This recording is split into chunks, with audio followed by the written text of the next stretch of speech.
Good evening, everyone. On behalf of SRCC Wings of Fire, I welcome you all to the webinar. In these unprecedented times, it is technology that has kept us together. Keeping the increasing importance of technology in mind, we present to you a webinar on global opportunities for finance professionals and emerging technologies. We welcome our speaker, Mr. Shripal Jain, who is a CA, CPA, and the co-founder of Simandhar Education.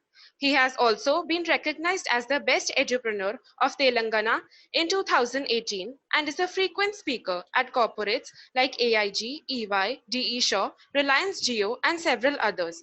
We are grateful to have you with us today, sir. We look forward to hearing from you.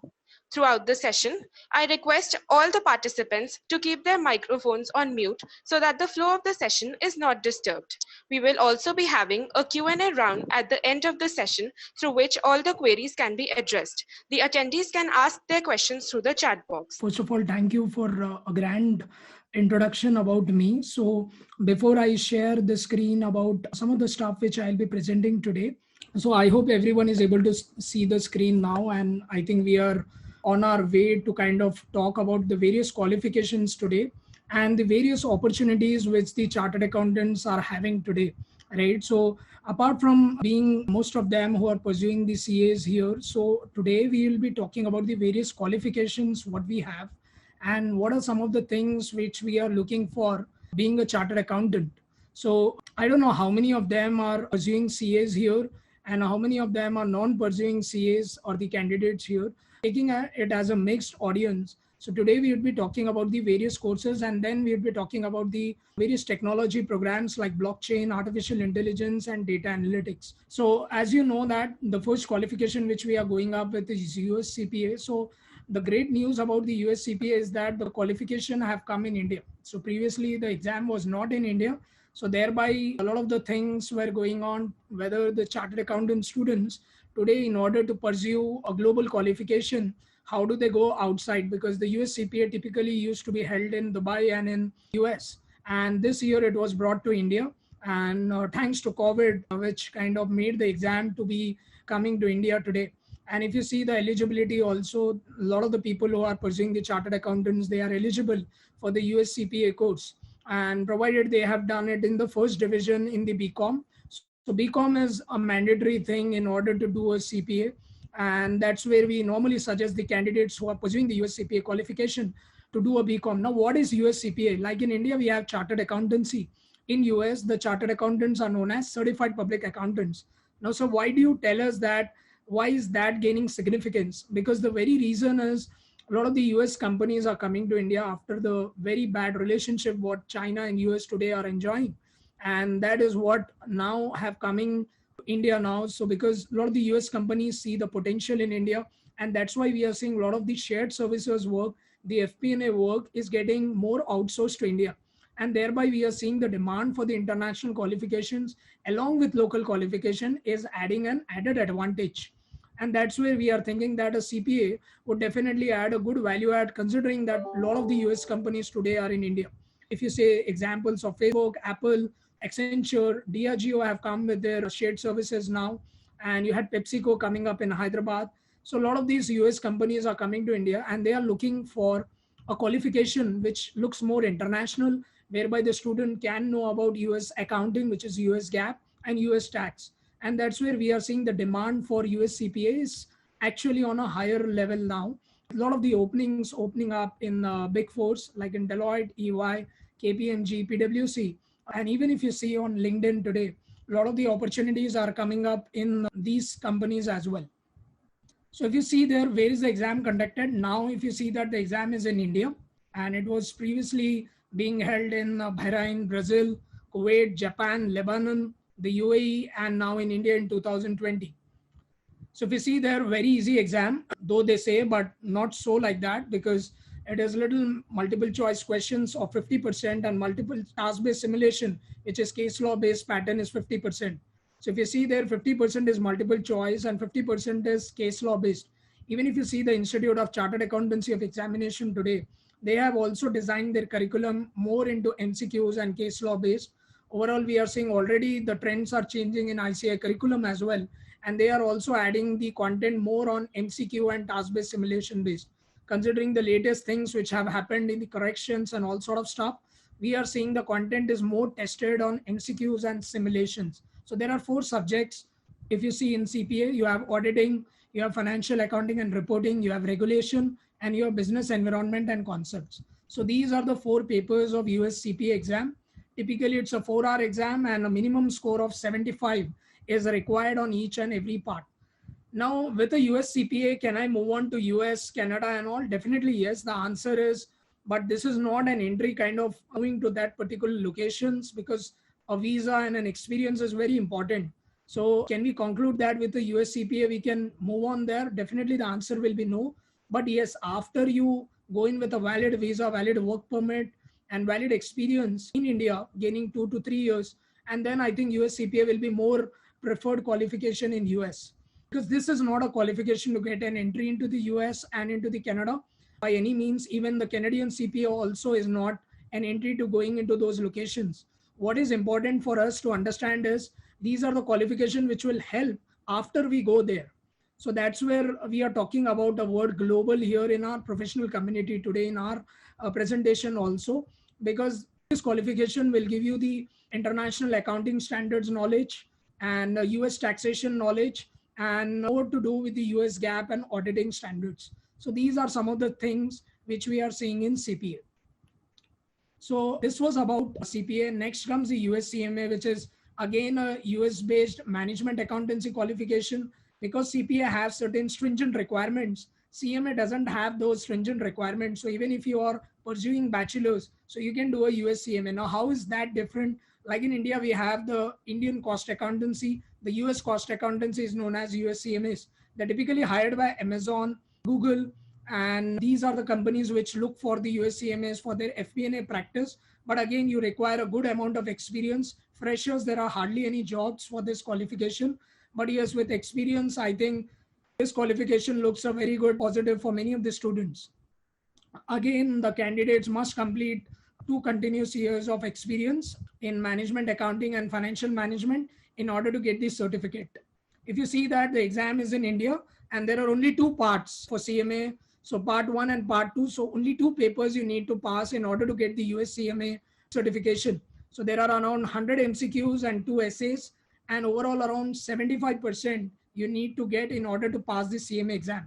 Same goes in for CPA. Also, you need to get overall 75% correct in order to pass the CPA exam also. So we see that the content is more MCQ and essay based. And unlike our Indian chartered accountancy and Indian cost accountancy, these exams can be completed in a shorter period of time. So they don't take like 4 years, 3 years, because there is no internship requirement in either of the qualifications. So that's where they become little popular. So people who want to make a career in external audit, in US based audit, can opt for CPA. And people who want to make their career in financial planning and analysis, who want to look for business finance, who want to look for deal pricing and all sort of stuff, US CMA is definitely a good qualification to watch out for. And there are 2 parts, part 1 and part 2. I'm not going into the content more because I'm just limiting it to the features of the qualifications. So part 1 and part 2, same like in CPA, we have the US accounting, US audit, US tax, but in CMA, you don't have any US tax subject as such. So it's more to do with corporate finance. It's more to do with management accounting qualification, and it is more futuristic in its approach. So if you see there, all the CPA and the international accounting qualifications today have brought technology and analytics in their curriculum. I see that in the Indian qualification, we haven't added the technology and analytics part, but I'm pretty sure that ICAI will definitely add those 2 things as well. So if you see that technology and analytics, which is robotic, process automations, blockchain, data analytics, that have been added in the curriculum itself of CPA and CMA. Even in CPA, we are seeing that a lot of the content on data analytics is getting tested in audit. So that's where the objective of talking about these qualifications, guys, is tell you that technology have become a very integral part. So previously, the roles when I talk today to corporates, to CFOs and all, when I give sessions at various US-based MNCs, so now the trend is changing. So they are not looking for financial analysts, they are looking for technology analysts. So they're looking for more techno-functional roles where you have a knowledge of technology as well as you have a knowledge of finance. So both going hand to hand. So that is where these qualifications are also being adding up the technology curriculum. So that's what we are seeing in part one, part two. In part one, if you see in USCMA, they have added technology and analytics curriculum, and it is very in depth. If you see that there are around 150 pages for that content standalone, I'm telling. Then you see that diploma in IFRS. So this is one more standard, which there's one more qualification, or I would say a certification, which have come forward. People who have a 2 years of relevant accounting experience can opt for diploma IFRS. So if you see there in DIP IFRS, why do you tell, sir, why is diploma IFRS is a good added advantage for being global? If you see that a lot of the companies today in India are using IFRS, in other countries also people have adopted to IFRS. And any guesses, guys, how many IFRS are there currently? Okay, so see there, guys. So we have overall around 17 IFRSs. So 16th IFRS is leases, and the last IFRS, which is a insurance standard, which have been deferred. So 2024, that standard will come into play. And they are telling about 2023, but again, it might get deferred to 2024. So that is, so I think Gurmeet was right in talking about that there are 17 international financial reporting standards, and they are being aligned with India's today what we in India we have. So we have also converged with Indian accounting standards. I mean, hardly any differences between India's and IFRS, little carve-in and carve-outs which we have with respect to business combination and all. But this is a very, very important thing which is coming up in demand now, because a lot of the companies in India are following IFRS, right? And a lot of the companies in US and UK are also following IFRS by default. A lot of the UK companies in US are also listed, and then those UK companies coming to India, and even in your US CPA curriculum, IFRS is being added. So if I tell a person who's a chartered accountant who's pursuing CA, I think diploma in IFRS is a very good certification to have, not so costly, takes lesser period of time, and now in demand because next year we might see banks and all also taking up in India. So they might also, right now NBFCs and banks are have not converged with IFRS at all. So we might see that once they also start using it, the opportunities for this also will increase accordingly, right? So this is about diploma IFRS. So now the content has changed. I think the PPT which I have is around what, 40 marks for MCQs and 60 marks for essays. Now there are only 4 questions which is coming up of 25 marks each in IFRS examination. So 25 into 4, 100 marks is a paper, and you need to score minimum of 50%.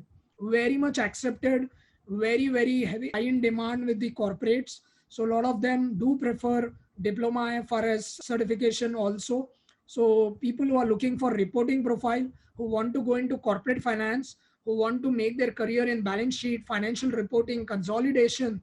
So this is the must watch qualification for you, right? Next, we have the enroll agent, which is a US tax qualification. So EA is one. Why have I added today in our PPT is EA, what we are seeing is a lot of the US tax work is getting outsourced to India. And we see that opportunities for US taxation work will go up exponentially. And that's where you see in LinkedIn, a lot of the US tax jobs are coming up. So today, when you glance through LinkedIn, you see a lot of the opportunities for enroll agent, which is nothing but it is also a US based taxation exam, little different from CPA. Like some of them have asked me question, how is it different from CMA? CPA, how is it different from CMA? So CPAs are majorly into audit. CMAs are majorly into financial reporting. I mean, financial analysis. So they are majorly internal FP&A, which they do their analysis. CPA is more into audit. And the pattern is also different. CPA has 4, CMA has 2. And then we have EA, which is completely focused on US tax. And why I say so that it is a very important qualification, because the relationship again with China is not there. We are seeing a lot of the tax work is getting up. We are seeing a lot of these CPA firms, the US based accounting firms. So previously we had Deloitte, we had KPMG, EY, PwC. Now we are seeing EisnerAmper, Citrin, Baker Ellis. So these are all the top popular CPA firms are also coming into India and trying to open their offshore operations here. So that's where EA qualification which is focused more on US tax would definitely help the candidates. So if you see there again, there are only 3 parts for EA, part 1, part 2, part 3. And I can see that none of the candidates today or the CA students are even aware of what is EA, what is CPA, what is USCMA. But let me tell you, the job opportunities for this qualification now will increase like anything. Already we are seeing that people are getting a lot more jobs in CPAs, CMAs and all, and the same equally applies to EA also. So EA and regulation of USCPA are similar. Yes, Gurmeet, that's right. So USCPA regulation and enroll agent taxation are one and the same. It's just that EA goes in deep of the structure, and CPA doesn't go into more of a US tax in deep, and EA can represent before the attorney. Like in India, we have the tax return preparers, the chartered accountants who can represent before the commissioners and all. So there you can represent before IRS. So that is one of the good, I would say, a positive point about EA exam, because it's a federal designation and it is the most respected qualification of US today. What is the initial packages provided after clearing this exam is what Harshit is asking. So mostly I think 5.5 to 6 lakhs is the initial package, and that is a compensation which is there in India. In US again the packages are like $1 lakh, $80,000. But I don't want to tell you all wrong things, because end of the day, you know, the taxation of US is also higher. So net your benefits are the same, just that you might earn another 6 to 7 lakhs extra if you're employed in US. Though you might get 60 lakhs INR as a package, but if you see the savings standard of living there, you might end up saving only 12 to 13 lakhs. So I would say that the compensation is very much similar to what we have in, I would say CA has around 7.5 lakhs package, and they come at around 5.5 to 6 lakh packages. So that is like 1.5 lakh is the compensation difference, but the respect also is the same, because EA is highly respected, and same goes with CPA because they have the signing power. So EA has a power to file the tax returns. So a lot of the chartered accountants guys today who are enrolled with us as students in Samandar also, when I take our classes there, we see a lot of the chartered accountants doing this work, whereby they are getting the US tax work here in India. So the demand for US taxation work is more than, I would say, US accounting work. So what are the importance and significance of CFA exam in the industry? So I haven't captured CFA. Before that, I wanted to do on CIA, but since Madhur have asked that question, so I would say CFA is standalone is very difficult to get a job. And reason I say that is, first is the financial services industry is going to a downturn. And that's where we see that, job opportunities for accountants are always there. For taxation, it is always there, because it is everyday work for a company. But hiring in IBs and all, it is very seasonal, and it is very much only dependent on the businesses, right? So CFAs are more specialized in their equity research, in corporate finance, and the more they do in the analytics, in the stock market, derivatives, these are the profiles, risk management profiles. So these are very much in demand for CFAs. But the only thing what I see in CFAs is I don't see the career growth of CFA. I mean, I can't see a CFA becoming partner or a manager, because CFA doesn't have any management accounting subjects as such. So that's why you see that a lot of the people who do CFA, so they normally do an MBA along with it. Why do they do so? Because they don't get a promotion if they are CFA standalone, right? So that's where the demand for the CFA, I would say, along with CFA, it is better to pursue an MBA or better to pursue an BBA. That would kind of contribute more in order to grow in your career in the investment banking. Right now, the job opportunities are not so high unless it is JP Morgan, because if you see there, what's happening with JP Morgan and all these bigger banks hiring also. So you might be surprised that JP Morgan is hiring a lot of resources, right, in India. And the reason is, if you see that a lot of the money is being printed by US. So when a lot of money printing is done, the free flow of money goes into the larger banks. And that's why we see that JP Morgan profitability is increasing quarter on quarter. And that is the reason why these larger investment banks are hiring CFAs. But again, they will not hire freshers in this COVID time. So you need to have certain experience in order to get that. And CFA again need a BCom. Even if you're in a BCom final year, you can write the exam, or I would say you can start preparing for it. And there are 3 parts for CFA. CFA L1, L2 and L3. So level 2 and level 3 is more of a descriptive part. And now it has been made online from this year. I mean, from December onwards. And next year we'll have 4 times the CFA exam. I haven't captured that in the PPT because I think I missed out CFA qualification, but that is also one of the very good qualification along with FRM, which is financial risk management. So we are seeing the risk management profiles are growing. The reason why this risk management profiles are growing is due to the COVID thing. A lot of the risk which are coming up, exchange rate risk, volatility risk, market risk, interest rate risk. So a lot of the risk are not getting managed properly, and they need a lot of risk management people now in the industry, especially the IBs and all. So that's where you see FRM and CFA getting a good demand right now, but not for the freshers, I would say. And only in the bigger IBs, the hiring is going on, unlike big fours, which hire a lot of CPAs, CMAs, and all, because they are more on accounting side. The opportunities are higher, guys, to be honest. But on the finance side, on the investment banking side, the opportunities are not so higher, I would say. And they're very limited, but the packages could range from 9.5 to 8.5 to 9 lakhs. That would be the starting packages for CFAs. Unless and until, I mean, a lot of the chartered accountants do CFAs, and for them it is 9.5. And if you're a CFA standalone, I think 5.5, or Carvi also pays 4.5 lakhs also. Is that clear, Madhur? So then we have a certified internal audit. So this is one qualification, the people who want to make their career in internal audit. So this is one of these examination which is very, very popular in US. The certified internal audit, they are the ones who are very, very popular, and the only institute today in the world who's regulating the audit, internal audit profession, which is IIA, Institute of Internal Audit.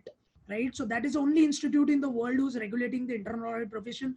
See, even in CPA, in accounting, we have a lot of CPAs, ICAI, we have other institute who are regulating the accounting profession. So there are a lot of accounting professions, but not so with the audit, guys.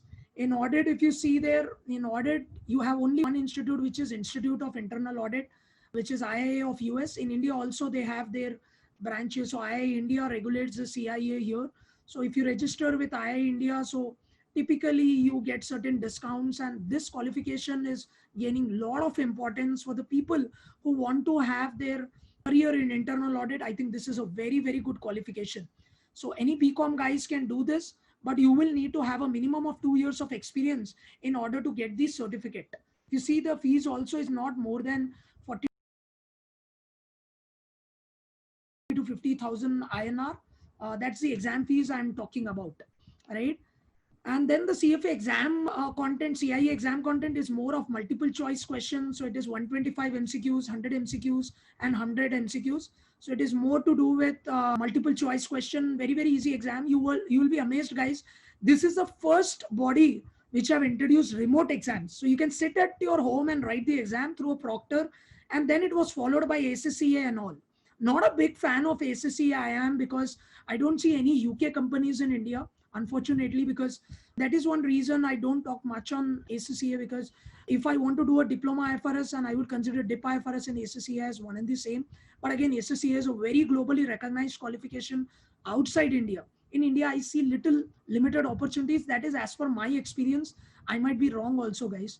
But that's what I have seen with my corporate experience, with my conversations with various companies where I have given my sessions. So I can conclude conclusively that ACCA will not have that many opportunities what we see in these other US qualifications, because US kind of dominates in every country. And that's where we see that much of these qualifications have good demand, right? Ashish is asking one question, if you guys don't mind, I'm taking up that. Can a CFA charter holder will become CFO of a company? I think definitely he can't become, because he will need to have an MBA also along with that, or he'll need to have a chartered accountancy, something where he can have a management subject. So CFA standalone, I would say, is a very difficult choice, Ashish. I've not seen anyone who's a standalone CFA getting to a CFO position of a big company, right? Of a good company. Smaller companies, they might, but a good company would definitely prefer a CFA plus IIM, MBA, or CFA plus a good MBA college. Typically, that would be a good combination, or a CA plus CFA, or CPA plus CFA. That should be a good combination, right? And then in CIE exam, the passing percentage is 75%, same like CPA, CMA, EA. EA have 80%, you need to get it right. In CPA, CMA, CIA, you need to get 75% correct, right? So 3/4 of that is correct. And in IFRS, 50% correct, right? That is too much of a qualification. See, why I have taken up session today also, I'm seeing all the CA students are looking for various options along with CA.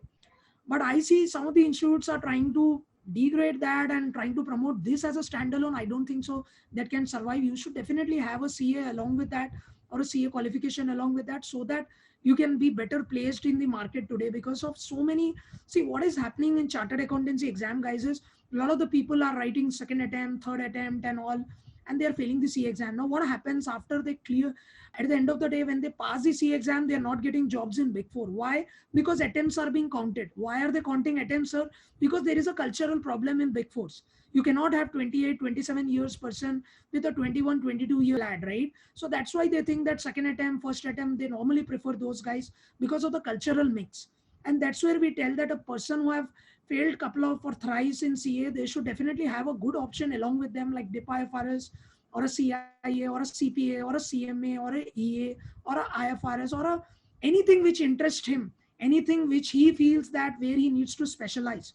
A lot of these CA students today, when I was, so I have been the corrector also with ICI, so I have been examiner with ICI. So when I see their answers and when I correct the papers at that time, not now, so don't think that the last 2 years or 3 years I'm not there with the ICI correction department. But what I have seen is, or the people who are selecting the qualification have absolutely no knowledge. Why are they selecting that?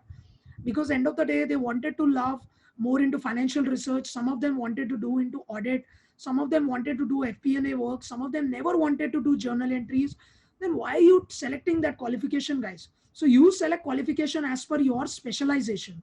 That would make more sense than selecting any qualification like that. Are you getting it? So suppose your passion is audit, internal audit, you want to do more of a risk management work, you want to go more into auditing field, then I think you should definitely go for CIA, right? If your passion is more to do with equity research, stock markets, you read daily newspapers, you track stock market, you try to gain a lot of the expertise there, then CFA or FRM should be a good qualification there, right? So these are certain important qualifications. I don't know any institute who are training for FRM, but that's a good qualification, I would say, CFA and FRM. But again, it depends on your interest. If you're looking for more of a US based audit, if you want to move abroad, I would say after getting the valid visa or experience requirement in India, I think CP and CMA plays a good job, right? So that's where I think these are some of the things which you need to take a call where your interest is. CA intermediate plus ACCA, I would say that is it a good combination to get an articleship in big firms? I would say CA intermediate is standalone itself is sufficient to get a articleship. Why do you need an ACCA? Because Indian firms don't even know what is ACCA, right? Because they are Indian firm, they are practicing Ind AS. You can go into UK firms, then they might value ACCA. So what are the UK companies today in India? We have so many US companies. We have Accenture, Capgemini, Cognizant, Deloitte, EY. So EY have a UK practice. So I think EY ACCA might be very valuable. So EY hires a lot. Even Grant Thornton for some time was hiring, but I don't know, the hirings have gone down for ACA and ET as well, right? Because I don't see much hirings now from their end also. So I would say CA intermediate plus ACA. I don't think so. That's a combination to get into articleship in big firms. In EY, you can try your luck, but in Deloitte, they have no value for ACCA. Because we are tied up with Deloitte. That's why I'm telling you guys. I'm not telling something without any experience. Even CFA will not have any value in Deloitte. Only you will have value in valuation, right? So you need to understand which profile you want to target it. Do you want to go into a valuation field? Do you want to do a financial modeling? Do you want to do equity research? Then Big Fours, you'll need to target the valuation and transaction advisory services of Big Four, which are dealing with mergers, acquisition field. Then your CFA will make sense. I have placed a lot of the candidates in Deloitte with CFA qualification with chartered accountancy. Standalone CFA finds very difficult. So we are also placing a lot of the people in Deloitte with CFA plus CA. So if you want to go into a valuation field, I think that's a good combo which you can have, right? Anyways, so CIA, the practice of internal audit, a lot of ITs have come. People used to tell ISCA is a very bad thing which Institute of Chartered Accountancy have introduced. I would say that is now is the new trend. Technology is becoming so important. So I would say ISCA was a subject which should have been kept in our curriculum. I don't know why that have been little upside downside, right? Because IT is also being added in every qualification now in CIA, in CPA, CMA, right? So IT is becoming very, very popular trend now. So with the current trend of or focusing 10 towards analytics, is CMA garnering more demand among employers? I would say because management accounting is something to do with decision making. right? So that way, I think that is helping them because their demand is growing, because financial accounting and all you can automate. What you cannot automate is decision making. Though you have artificial intelligence, though you have technology to automate some of the stuff, but the problem is you cannot automate the decision making, you cannot automate the experience, right? And that's why I think a CMA is a futuristic qualification, I would say. So management accounting, not of India, I would say, but of US, because they have added a lot of technology. Even SEMA have added a lot of technology in their content. But Indian ICAI, I think they need to upgrade their portion with a lot of the technology, because they'll get very easily outdated with their curriculum and their content, right? Okay, any questions still here, guys, before I move on to the technology part? I think because before we move on to the technology, it would make more sense to do the Q&A. So I have few questions which I can take it up. So I'm in an indirect tax profile at EY as an analyst, being semi-qualified chartered accountant.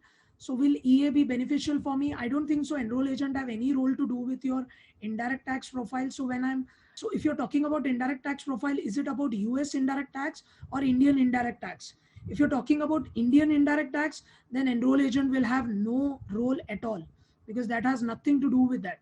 But if you're looking for EY GDS, which is the Global Delivery Services of India, so they hire Indian indirect tax, I think that will have no role of EA there. So you might actually become more into international taxation and use that knowledge more. But then I would say if you're specializing only in Indian indirect tax, I don't think so. Enroll agent would be a good qualification to have it at your end, right? It's more to do with US taxation. Do you actually think CA roles would be ahead with the introduction of more and more digital currencies throughout the globe? So the problem is, I don't think that CA is going, actually I would say right now CA is going nowhere. The problem is the content needs to be updated as soon as possible, because that is one thing which we are looking for, and we are praying ICAI to do it as soon as possible. And if that comes up faster, I think the technology and the, see, you're talking about digital tech currencies, but where is the blockchain being introduced in the curriculum? So till blockchain is not introduced, how will you understand the digital currencies like Bitcoin or Ethereum or all those cryptocurrencies what are being introduced, or any of the digital currencies today? China have introduced their own digital currencies. India is also coming up with their own digital currencies. But you as a chartered accountant should know how those currencies operate, right? For that, you will need to know what is the underlying technology which is being used. So that is what would be a challenge, I would say. And that's where the technology content need to be added as soon as possible in the CA content. What is the scope of chartered accountants in future? Chartered accountants, I myself chartered accountant, and I see my future was, I mean, my past was very beautiful, and I don't find any reason why your future cannot be beautiful. So chartered accountants is a top qualification today, right? In India, I think everywhere they are being hired. It's just that you're talking about an additional qualification just because the competition is more, because a lot of the chartered accountants are coming up in the market. So if you want to be selective in the market and make your resume more appealing, then I think it makes sense to have an additional qualification. Else, chartered accountants is more than sufficient, right? And they are all add-ons after you pass the CA. So is there any professional course on forensic audit? I think CFE, which is Certified Fraud Examiner, and I think even Institute of Chartered Accountants of India have come with forensic standards. A couple of days back, they have been introducing the forensic standards specifically, and assessment standards. So that's where you might see that there is a reason why they are doing it, because we see a large scope of forensic and internal audit profession. And that's where we are seeing a lot of job opportunities in these two things, apart from the routine accounting jobs and all. So that's where we see that, yes, CFE would be a good qualification if you're looking for more into forensic audits and all, along with a chartered accountancy, right? How to choose between a CA and CMA? I would say it depends completely on your interest, whether you want to go with a chartered accountancy or whether you want to go with a CMA. But again, if you want to opt into financial planning and reporting and you're not a big fan of passing journal entries and all, then CMA is a good qualification. Because if you don't like accounting, then go into management accounting, which is more to do with decision making and analysis. If you're looking for accounting and all, more audit and all, then I would say chartered accountancy is a better choice, because CMA is more specialized towards management accounting, right? So how to cope up with technological advancement that will be coming our way after becoming a chartered accountant? Institute of Chartered Accountancy has a blockchain course, which you can do it. artificial intelligence course, AI is being run. A lot of the central council members post on LinkedIn about various technology courses. So after becoming a CA, you can do it. But I would have actually encouraged institute to add into their curriculum itself. But nevertheless, if you have become a CA, then after CA becoming a member, you would be eligible to do those courses of technology, right?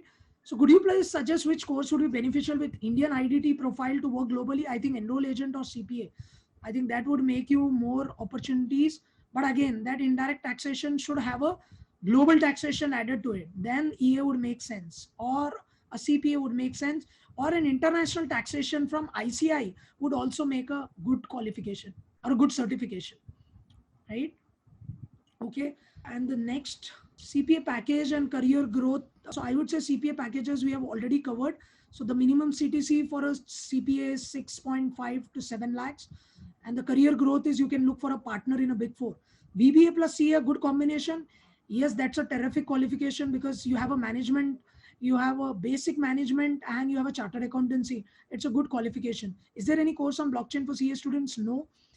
I'm an economics honors graduate. Can I apply for CMA? Definitely yes. You can definitely do a US CMA qualification. Okay. And I'd start off with blockchain. So last, I think 30 minutes is what I have because I have another session at 6:15. So I'll have to run forward before that. So this 30 minutes I'll be spending on technology purely. Any guesses, guys? What do you think? What is blockchain?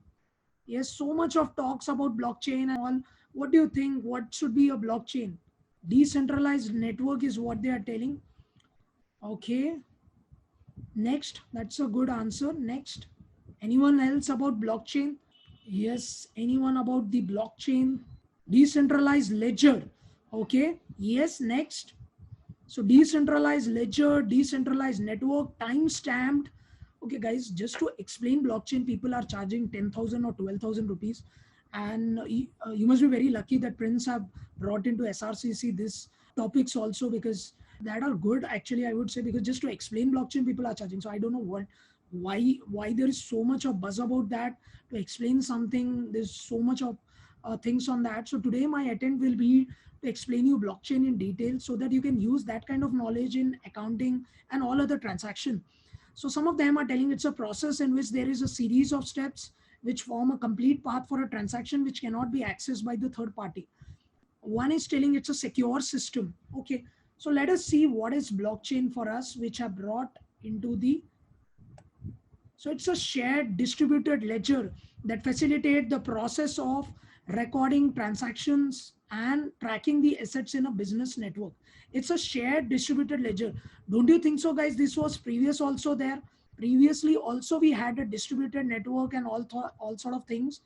Don't think that we didn't had any distributed database in our ERP systems. Now previously in Oracle SAP, we also have a distributed digital based system, right? It doesn't mean that we don't have a distributed, we don't have segregation of duties like we have in internal audit. Don't you think so? We have authorization, a secured access system like in SAP and Oracle. We do have that. But what is about blockchain? The blockchain, the biggest beauty about the blockchain is the data is not owned by anyone.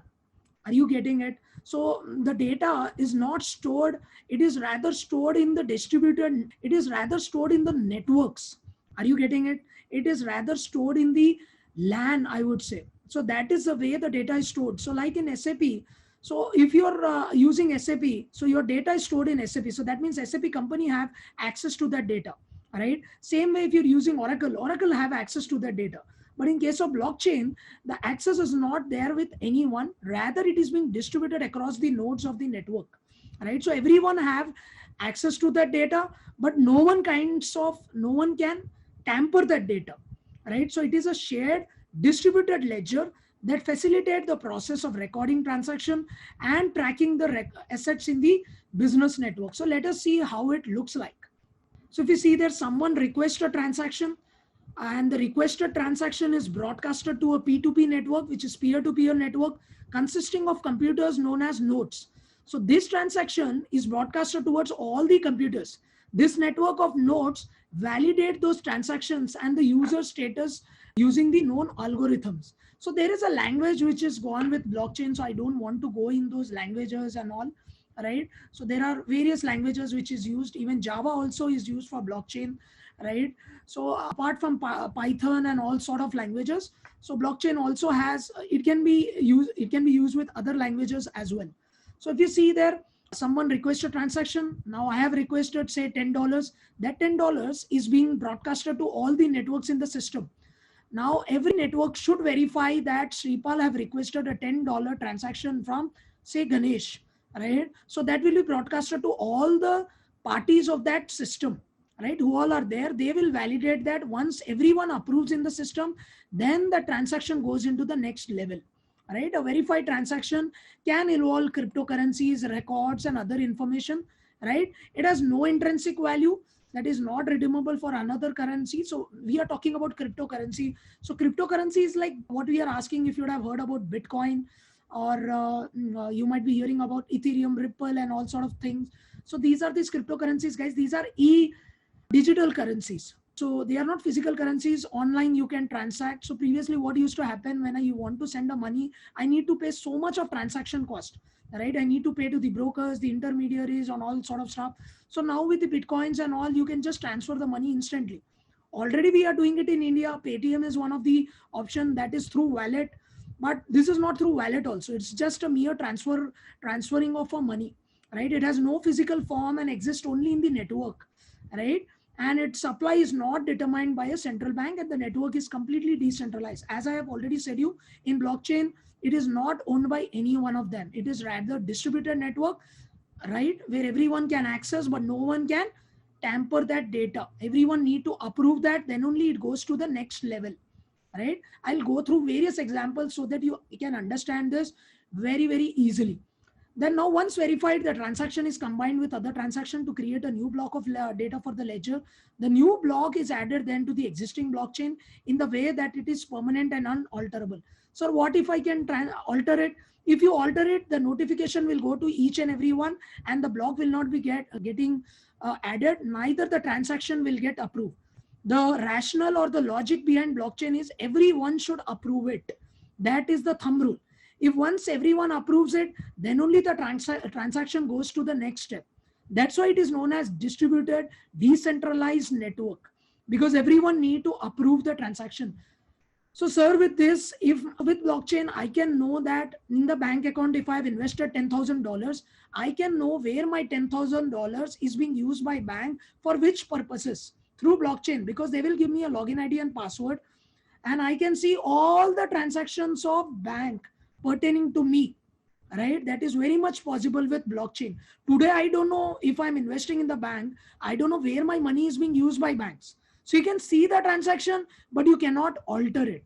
Are you getting it, guys? So everyone who's the party to the system can access the transaction, can see the transaction, but cannot alter the transaction, right? So that is one of the important points which we see in the blockchain.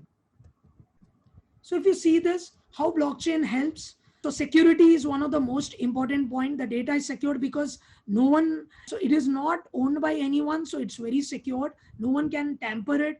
It is immutable, right? Scalability, you can easily make it scalable with 1,000, 10,000, 20,000 systems. It is process is very faster with new languages, with new things coming up in blockchain. It is more scalable and less costlier now. Privacy is there now with bankers. I can see where my money is being used through my secured login access and password, right? That will be given to me, and only I can view that transaction, not others, right? Then you can build something also. Then you can reduce the cost and accelerate the transactions. So what is a live case? What we have seen in Andhra Pradesh and Telangana, which we have done it with some of the blockchain companies, what we have seen practically how it have happened, right? So now what AP and Telangana is seeing, that if you might have followed us on LinkedIn, you might have seen Jayesh Ranjan, who's the IT Secretary of Government of Telangana. We had one session for our students where the IT Secretary, who was a IAS, and now he's taking care of the entire blockchain project, which is coming up in Government of Telangana and even in AP also, but due to Chandrababu Naidu not coming up, so that projects have been stalled. But in Telangana, the projects are going up very faster in Hyderabad on blockchain. So what is happening? This was a practical case which we have seen in the blockchain, which was used in the Telangana government. So what have happened, guys? So now tell me how much illegal things are happening up today. We don't know even the ownership is with whom, in whose name the land is registered. That also we have no clarity whatsoever. We need to waste so much of time to get a land registered, to get the property registered in our name. So what are the process, guys? What do you think? To purchase a land, what all are the things you need to see? Yes, to purchase a land, what all are the things you need to see? Yes, anyone? Linked documents? Yes, last 20 years, 25 years documents, and we don't know where those documents are stored into. Yes, apart from the linked documents, his father, his grandfather, and all sort of stuff, right? Apart from the linked document, then you have encumbrance certificate, EC, right? Next, ownership claim. First of all, that property is in the name of that person or not, right? Then next, what is that? That's all. You see only encumbrance certificate and linked documents. Sale deed, okay. So sale deed, so once you'll have agreement with them, then you will do it. And the sale deed of past owners also, you'll take it. Next, yes, the next one. Anything else? Will you see in the purchase of a property, disputed property, number of owners? Yes, that we have seen in the ownership claim. Documented is authenticated or not. Nominee is there or not. Surroundings. So I think surroundings here means I think you're looking for the market rate. So if it is there in what? In Delhi, in a posh place, right? So I think the pricing will be more, right? And then if it is not there, if it's there in the town places, the pricing will be less. Yes, next. That is a market valuation report which you'll need to get it. Next, what all are the things? Just imagine, guys, these many documents you need to get it. Just imagine if this would have come in a blockchain, in a distributed technology where everything could have been linked. And then whether the bankers, we need to go in for the loan and all, we need to submit the documents. Very important point which you have missed out is the property taxes, whether they have paid the property taxes or not, water bill or not, electricity bill or not, because the addresses doesn't get changed. And then in whose name, whether it is in the name of HUF in order to save the tax and all, or whether it is name in your name and all. So these are so many things which are coming up in just of a purchase of land. So if you have a blockchain, now just imagine, guys, everything is into a distributed system, right? So Sripal has sold land to, say, Ganesh, right? So Sripal also is into the blockchain system, right? Even the duties and taxes department is into the blockchain system. Land registration department is into the blockchain system. And your, say, stamps and stamp duty fellows are also into the system, right? And next, your anything else, what all has come, EC, encumbrance certificate department, and all sort of departments. So let us assume that everything is into the blockchain system now. The moment Sripal will transfer the property to Ganesh, a notification will go to everyone. I repeat, guys, a notification will go to everyone. And this is known as a smart contract, right? With an inbuilt thing, that login ID, password, a notification. I will have a login ID, password. The seller or the buyer also will have, the buyer will also have a login ID and password, right? You will initiate a transaction. The moment you will initiate the transaction, that particular transaction will be broadcasted towards whom, guys? All the department in the system, whether it be land department, property taxes department, all those departments who are their bankers and everyone. So everyone, once they approve it, then the transaction gets approved and the property from Sripal will go to Ganesh. Now tell me, who's the person who will be eliminated due to this? Yes, guys, who is the first person who will be eliminated through this process? Kiska dhanda jayega boss isse? Agents, yes, the intermediaries, right? So that's why there is a noise that in blockchain, the intermediaries will get eliminated. The brokers will get eliminated because we used to pay so much to brokers just to verify whether the documents are correct or not, whether the bankers will take the document or not. So you were paying so much to the brokers. Today, you don't need to pay if the blockchain system is there and it is secured and authorized. You cannot tamper it. Tomorrow, if Ganesh tries to sell it to next person, right? So that transaction will be broadcasted to anyone, others also. See, previously what used to happen, guns were used to be kept on our head and they used to tell, boss, this property transfer there.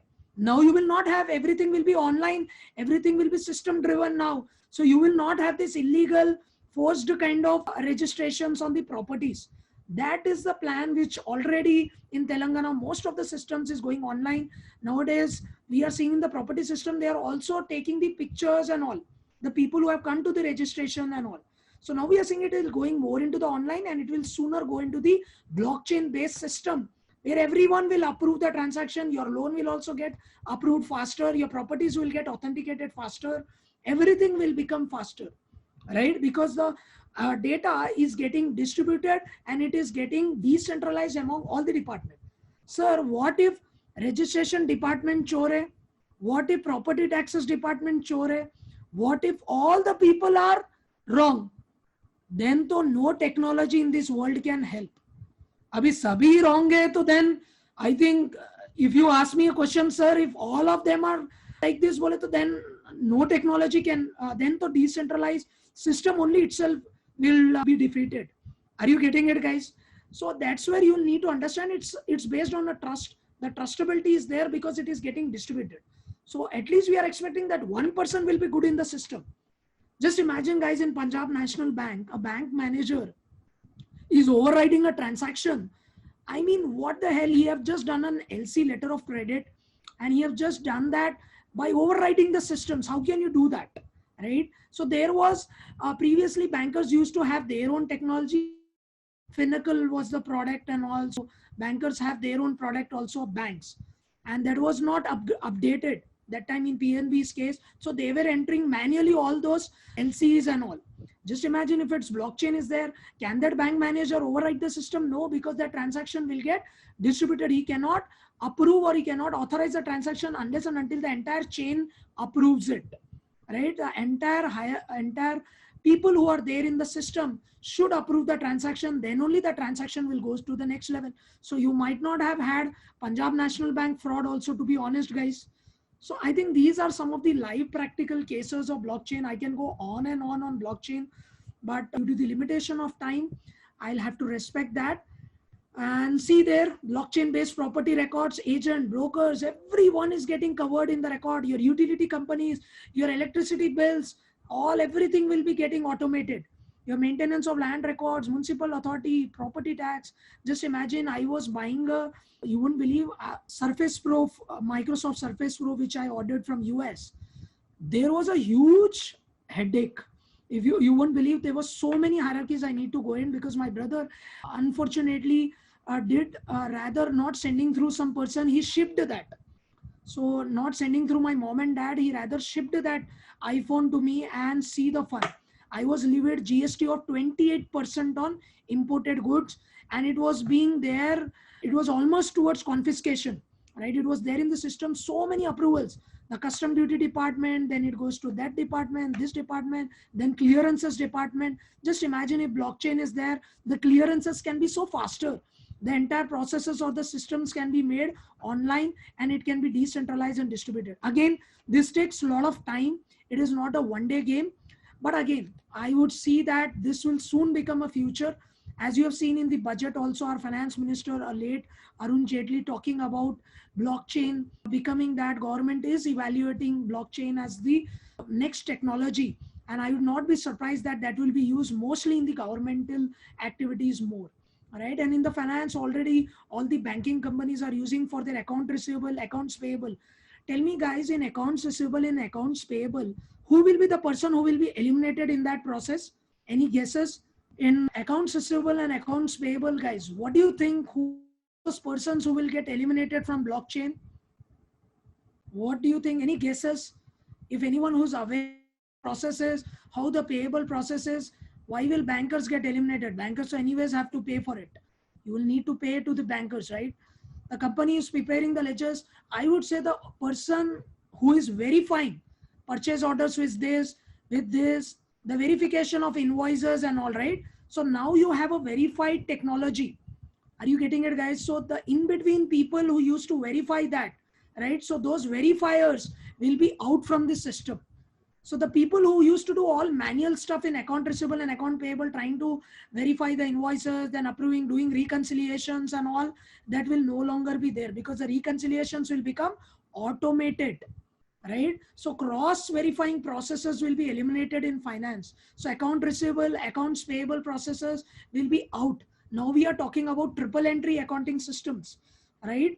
So one is the entry, we'll put it in the blockchain. One is the entry of GST. So see the GST entries, now they are being entered. So we will enter the GST entries into the blockchain, whereby the buyer and the seller, everyone can see their GST inputs and outputs and can avail accordingly. Right? That's what is a triple entry accounting system we are talking about. Then we are talking about the various income tax returns, which we use to verify. You will not need a tax return preparer, TRPs.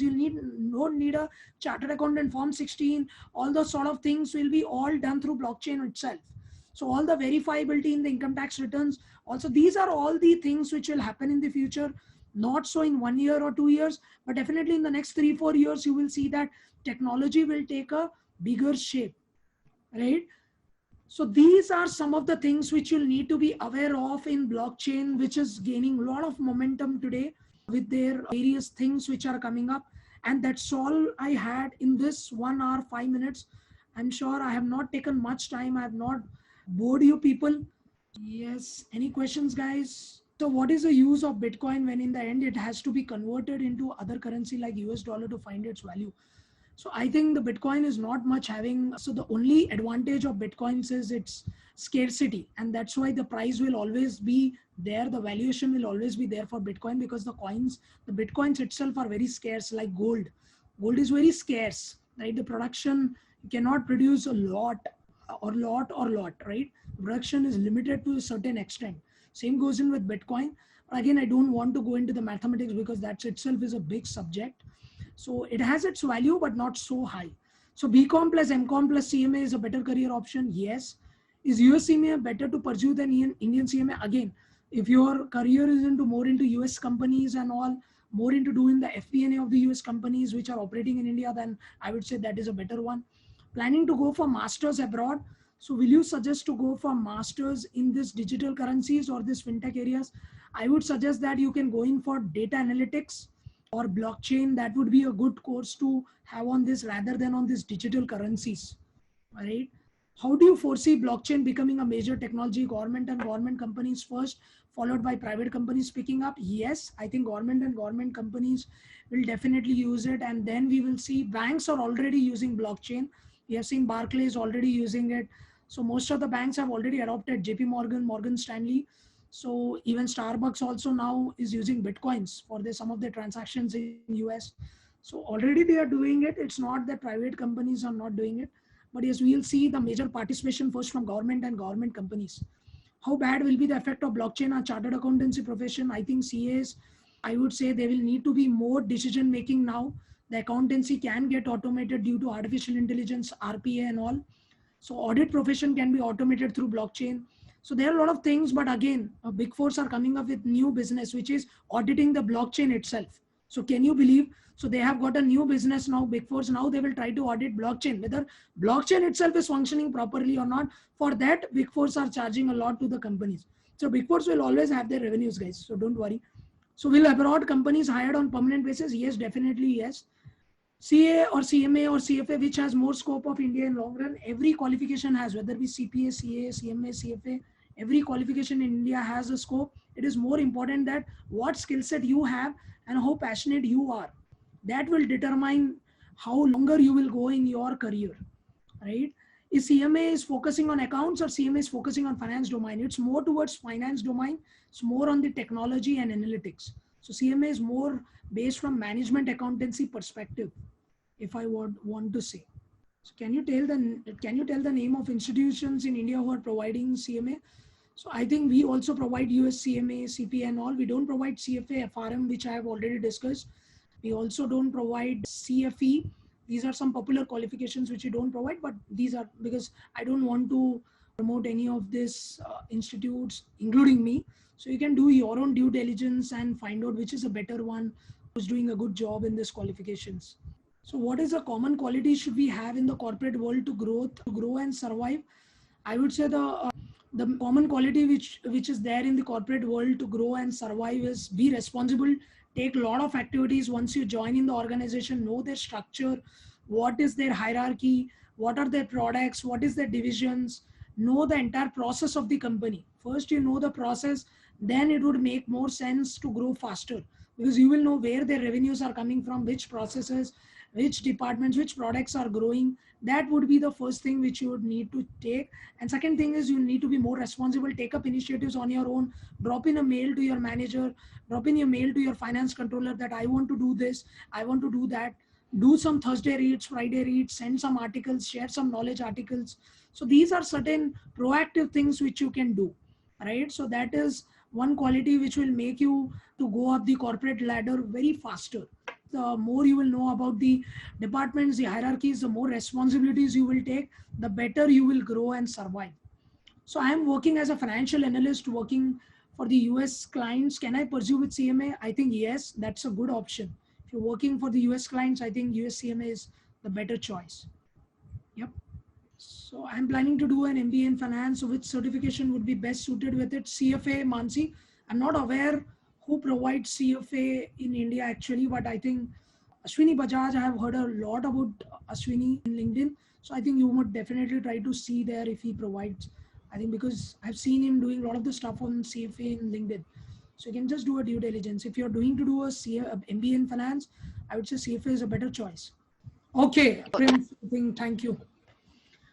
Thank you, sir. You have really enlightened us on various opportunities. We are grateful to you for giving us your time.